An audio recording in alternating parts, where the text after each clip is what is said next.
గురుభ్యో నమ. బ్రహ్మశ్రీ కృష్ణమోహనానంద స్వామి యోగాపీఠం, మంగమూరు, సంతనూతలపాడు మండలం, ప్రకాశం జిల్లా, ఆంధ్రప్రదేశ్. ఈరోజు మా యొక్క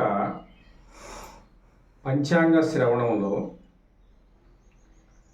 చెప్పుకోబోయే విషయం మిథున రాశి వారికి వార్షిక ఫలితాలు ఎలా ఉన్నాయి అని తెలుసుకుపోయే ముందు అసలు ఈ వార్షికం అంటే సంవత్సరం, ఏ సంవత్సరం గురించి మనం చెప్పుకుంటున్నాము అని అంటే మనకి 2025 మార్చి 30వ తేదీ ఉగాది వస్తుంది. 2025 మార్చి 30వ తేదీ ఉగాది వస్తే అప్పటి నుండి 2026 మార్చి 18 వరకు ఒక వార్షికంగా మనము పరిగణిస్తాం. కాబట్టి ఈ మధ్యకాలంలో ఈ మిథున రాశి వారికి సంబంధించిన ఫలితాలు, వారికి సంబంధించిన జీవితంలో జరిగే మార్పులు, వాటికి సంబంధించిన అన్ని విషయాలను మీకు సమగ్రంగా తెలియజేయటమే ఈరోజు మా యొక్క ఈ పంచాంగ శ్రవణం యొక్క ముఖ్య ఉద్దేశం. కనుక ఈ మిథున రాశి అంటే ఈ మిథున రాశిలో ఉన్న ఎవరైతే జాతక చక్రానికి సంబంధించిన వాళ్ళు ఉన్నారో వాళ్ళు ఎవరెవరు వస్తారు అని అంటే మిథున రాశిలో 3-4 పాదాలు, ఏది మృగశిర 3-4 పాదాలు, ఆరుద్ర 1, 2, 3, 4 పాదాలు, అలాగే పునర్వసు 1, 2, 3 పాదాలు. ఈ యొక్క నక్షత్రాలు ఏవైతే చెప్పామో ఈ నక్షత్రాలు కూడా మృగశిర, ఆరుద్ర, పునర్వసు. ఈ 3 నక్షత్రాలకు సంబంధించిన వ్యక్తులు మాత్రమే ఈ మిథున రాశికి సంబంధించిన వారు. కాబట్టి ఇందులో మీకు ముఖ్యంగా ఒక విషయాన్ని తెలియజేస్తూ ఉంటాను. పునర్వసు నక్షత్రం అనేది కూడా శ్రీరాముని యొక్క జన్మ నక్షత్రము.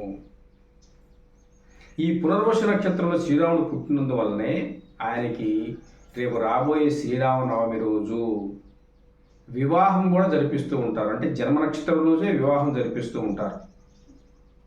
కాబట్టి ఈ పునర్వసు నక్షత్రం దేనికి సంబంధించింది? మిథున రాశికి సంబంధించింది. కాబట్టి ఇప్పుడు మనము ఆ మిథున రాశి వారి యొక్క ఫలితాలు, లాభాలు, నష్టాలు ఇవన్నీ వివరంగా మనం తెలుసుకుందాం. చూడండి, ఈ యొక్క శ్రీ విశ్వావసునామ సంవత్సరం ఏదైతే ఇప్పుడు వస్తుందో ఆ సంవత్సరంలో మిథున రాశి వారికి వార్షిక ఫలితాలు ఎలా ఉంటాయి అని అంటే ఆదాయం 14, వ్యయం 2, రాజపూజ్యం 4, అవమానాలు 3. ఈ యొక్క విషయాలకు సంబంధించి ఖచ్చితంగా మనకి జరిగే ఫలితాల గురించి మనం చెప్పుకున్నాం. ఈ యొక్క మిథున రాశిలో ఉన్న ఎవరైతే జాతక చక్రానికి సంబంధించిన వాళ్ళు ఉన్నారో వాళ్ళు ఉద్యోగస్తులు. ఈ ఉద్యోగస్తులకి ఎలా ఉంటుంది ఈ యొక్క సంవత్సరము అని అంటే ప్రమోషన్స్తో కూడిన బదిలీలు ఉంటాయి. గవర్నమెంట్ ఉద్యోగస్తులకు కానీ, ప్రైవేటు ఉద్యోగస్తులకు కానీ, కాంట్రాక్ట్ బేస్ ఉద్యోగస్తులకు కానీ ఎవరికైనా సరే ప్రమోషన్స్తో కూడిన బదిలీలు, మంచి వాతావరణము, మంచి ఆర్థిక స్థితి కలిగి ఉంటారు. ఈ సంవత్సర కాలంలో ఎలాంటి ఇబ్బందులు, సీకుచింతలు ఉండవు. అలాగే నిరుద్యోగులకు ఖచ్చితంగా అంటే ఈ యొక్క గ్రహబలానికి అనుకూలంగా వారికి ఉద్యోగాలు కూడా దొరుకుతాయి, ఉద్యోగాలు కూడా పొందుతారు అని ఈ యొక్క శ్రీ విశ్వవసునామ సంవత్సరం తెలియజేస్తూ ఉంది. ఇప్పుడు ఈ యొక్క మిథున రాశిలో ఉన్న ఈ రాజకీయ నాయకులు ఎలా ఉంటారు, వాళ్ళ యొక్క భవిష్యత్తు ఎలా ఉంటుంది, వాళ్ళ జీవన విధానం ఎలా ఉంటుందంటే రాజకీయములో ఉన్న ఈ యొక్క మిథున రాశి యొక్క జాతకాల వారికి గొప్ప రాజయోగము ఉన్నది. ఖచ్చితంగా అనేక పదవులు పొందుతారు. అనేక ఉన్నత పదవులు పొంది ప్రజల్లో మంచి పేరు ప్రఖ్యాతులు సంపాదించి ఈ యొక్క కీర్తిని ఇనుమడింపజేసుకొని ఈ యొక్క దేశంలో ఉంచ స్థితికి తమ యొక్క రాజకీయ జీవితాన్ని తీసుకుపోబడతారు. కాబట్టి ఈ మిథున రాశి యొక్క జాతక వాళ్ళు ఎవరైతే ఉన్నారో వారి అందరికి కూడా ఈ యొక్క సంవత్సరము చాలా శుభకరము, శుభమయమైనదిగా తెలియజేయబడుతుంది. అలాగే ఇప్పుడు వ్యవసాయదారులు, ఈ వ్యవసాయదారులు చాలా ముఖ్యం అన్నమాట. ఇప్పుడు పంటలు వేసుకునేటప్పుడు మనం ఖచ్చితంగా పంచాంగ శ్రవణం చూయించుకొని ప్రతి ఇంటిలో ఉన్న పేరును తెలుసుకొని ఎవరి పేరు మీద మంచి ఫలితాలు వస్తాయి, ఎవరి పేరు మీద వ్యవసాయం చేయాలని చెప్పి చూపించుకునే ఒక ఆచారం మనకి అనాదిగా వస్తూ ఉంది. ఆ అనాదిగా వచ్చే ఆచారం ఇప్పటికి కూడా బాగా విశ్వాసంతో నమ్ముతూ ఉంటారు. కాబట్టి ఉగాది పంచాంగం అనేది, శ్రవణం అనేది ప్రతి గుడిలో చేస్తూ ఉంటారు, ప్రతి ఊరిలో చేస్తూ ఉంటారు. అక్కడికి వెళ్ళేసి బ్రహ్మాండంగా వీళ్ళందరూ కూర్చొని విని ఎవరి పేరు మీద బాగుంది అనే విషయం తెలుసుకొని వారి పేరు మీద వ్యవసాయాన్ని మొదలు పెడుతూ ఉంటారు. కాబట్టి ఇప్పుడు మనము ఈ సంవత్సరము మిథున రాశిలో ఉన్న వ్యవసాయదారులకి అంటే రైతులకి ఎలా ఉంటుందనేది చెప్పబోతూ ఉన్నాం. ఈ సంవత్సరం ఖచ్చితంగా లాభసాటిగా ఉంటుంది. ప్రథమ, ద్వితీయ ఈ యొక్క 2 పంటలు కూడా చాలా గొప్పగా ఎలా ఉంటాయి, మంచిగా పంటలు పండుతాయి, లాభాలు వస్తాయి. పూర్వకాలంలో చేసిన అప్పులన్నీ కూడా సమసిపోయి ఆర్థికంగా మంచి ఉన్నత స్థితిని వీళ్ళు పొందుతారు. కాబట్టి మిథున రాశిలో ఉన్న రైతులు ఎవరైనా సరే బ్రహ్మాండంగా వ్యవసాయం చేసుకోవచ్చు. అది కౌలు రైతులైనా కావచ్చు, సొంత భూమి ఉన్న యజమానులైనా కావచ్చు. ఎలాంటి భయం అవసరం లేకుండా ప్రకృతి సహకారం అందిస్తుంది, గ్రహాల యొక్క అనుకూలం ఉంటుంది. కాబట్టి బ్రహ్మాండంగా వ్యవసాయంలో ముందుకు వెళ్ళటానికి వీళ్ళకి ఎలాంటి అభ్యంతరం లేదు, ఇబ్బందులు లేవు. కాబట్టి వ్యవసాయం వారికి అనుకూలమైన సంవత్సరంగా ఈ సంవత్సరం ఉంటుంది. అలాగే విద్యార్థులకి, కానీ ఇక్కడ విద్యార్థులకి కొంత గడ్డు కాలంగా ఉంటుంది. ఎంత కష్టపడినా కూడా కష్టానికి ప్రతిఫలం దొరకదు. కానీ ఉత్తీర్ణులు కావాలంటే విశేషమైన కృషి, పట్టుదల, శ్రమ అవసరమవుతుంది. కాబట్టి ఈ మిథున రాశికి సంబంధించిన విద్యార్థులు పోయిన సంవత్సరం కన్నా, గత సంవత్సరం కన్నా కూడా ఈ సంవత్సరం చాలా కష్టపడాలి. చాలా కష్టపడి ఈ యొక్క విషయంలో ఏదైతే ఉందో ఉత్తీర్ణ సాధించాలని, ర్యాంకులు పొందాలనుకుంటారో వాళ్ళు విశేషమైన కృషి సలపాలి. అలాంటి వారు మాత్రమే ఏమవుతారు, విజయాన్ని పొందుతారు, ఉన్నత చదువులకు పోగలుగుతారని చెప్పని తెలియజేయబడుతూ ఉంది. కాబట్టి బాగా శ్రద్ధ పెట్టడం అవసరము. ఇది విద్యార్థులకు సంబంధించింది.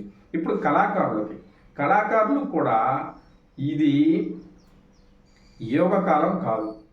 వాళ్ళు ఎంత కష్టపడి యాక్షన్ చేసినా, నటించినా, సినిమాలు తీసినా, పాటలు పాడినా ఈ ఫలితాలు వేరే వారికి చెందుతాయి. కాబట్టి శ్రమకు తగ్గ ఫలితం ఈ సంవత్సరం వీళ్ళు పొందలేరు. ఎవరు? కళాకారులు. అన్ని రకాల కళాకారులు కూడా ఈ సంవత్సరం గడ్డు కాలంగానే ఉంటుంది. ఎవరికి? మిథున రాశికి సంబంధించిన కళాకారులకు. కాబట్టి ఇది బాగా గుర్తుపెట్టుకోవాలి. ఇప్పుడు స్త్రీలకి, ఈ యొక్క స్త్రీలకి చాలా గొప్ప యోగకాలంగా ఉంది. ఈ యొక్క మిథున రాశికి సంబంధించిన స్త్రీలకు ఎవరైతే ఉన్నారో వారికి గొప్ప యోగకాలము. ఈ కాలంలో వాళ్ళకి బంగారు ఆభరణాల ప్రాప్తి, స్థిర స్థిరాస్తులు, అలాగే కుటుంబంలోనూ సంఘంలోనూ మంచి కీర్తి ప్రతిష్టలు పొందుతారు. కాబట్టి ఈ మిథున రాశికి సంబంధించిన స్త్రీలు చాలా గొప్ప సుఖ సంతోష భోగ భాగ్యాలతోటి ఈ సంవత్సరం వీళ్ళకి ఉంటుంది. కాబట్టి ఈ యొక్క మిథున రాశి యొక్క ఫలితాలు ఎలా ఉన్నాయంటే కొంతమందికి బాగా యోగదాయకంగా ఉన్నాయి, కొంతమందికి కొంచెం కష్టాలుగా ఉన్నాయి. కాబట్టి ఈ యొక్క రాశివారు ఎలా ఉండాలి అని అంటే ప్రతి విషయాన్ని గమనించుకొని ఈ విద్యార్థులు ముఖ్యంగా, అలాగే కళారంగాలకు చెందిన వాళ్ళు, వీళ్ళు మాత్రం కష్టపడి భయపడకుండా ముందుకు సాగిపోతే ఈ సంవత్సరము వాళ్ళు కూడా విజయాన్ని పొందుతారని తెలియజేస్తూ ఉన్నాం. కాబట్టి ఈ మిథున రాశి యొక్క వార్షిక ఫలితాలు మీకు తెలియజెప్పడం జరిగింది. ఎవరైనా సరే ఈ రాశిలో ఇంకా లోపలికి వెళ్ళి బాగా క్షుణ్ణంగా తెలుసుకోవాలనుకునే వాళ్ళు మా ఫోన్ నంబర్ ఇందులో మేము చెప్తూ ఉన్నాం. మీరు ఫోన్ చేసి మీ సందేహ నివృత్తిని కూడా మీరు తీర్చుకోవచ్చు. దీనికి ఎలాంటి రుసుము కానీ ఎలాంటి వ్యాపార లాభాపేక్షతోటి మేము ఈ వీడియో చేయటం లేదు. కాబట్టి ఈ KMNS టీవీ ఛానల్ మాధ్యమం ద్వారా మీకు మేము ఈ విషయాలు తెలియజేస్తూ ఉన్నాము.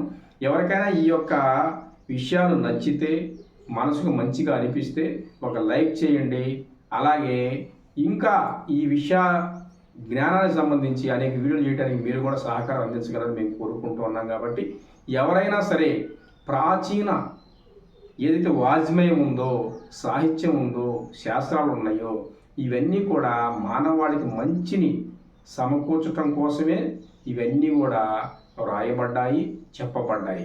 కాబట్టి జ్యోతిష్యము, వాస్తు, యోగా ఇవన్నీ కూడా ఒక మంచి మన యొక్క భారతదేశంలో ఉన్న గొప్ప ఆధ్యాత్మిక సంపద. కాబట్టి ఎవరైనా సరే జ్యోతిష్యం నేర్చుకోవాలనుకున్నా, యోగా నేర్చుకోవాలన్నా, వాస్తు శాస్త్రం తెలుసుకోవాలన్నా కూడా మీరు నిరభ్యంతరంగా మాతోటి ఆన్లైన్ ద్వారా మాట్లాడచ్చు, తెలుసుకోవచ్చు అని మేము తెలియజేస్తూ ఉన్నాం. కాబట్టి మా ఫోన్ నంబరు 9591945215. మరొకసారి ఫోన్ నంబరు 9591945215. ఈ నంబర్తో మీరు సంప్రదించవచ్చు. కాబట్టి ఈ మిథున రాశి వారి యొక్క ఫలితాలని మీరు బాగా పరికించి, బాగా విని ఏమైనా సందేహాలు ఉంటే మీరు మాతో సంప్రదించగలరని మేము తెలియజేస్తూ, మీ బ్రహ్మశ్రీ కృష్ణమోహనానంద స్వామి యోగాపీఠం, మంగమూరు. జై హింద్.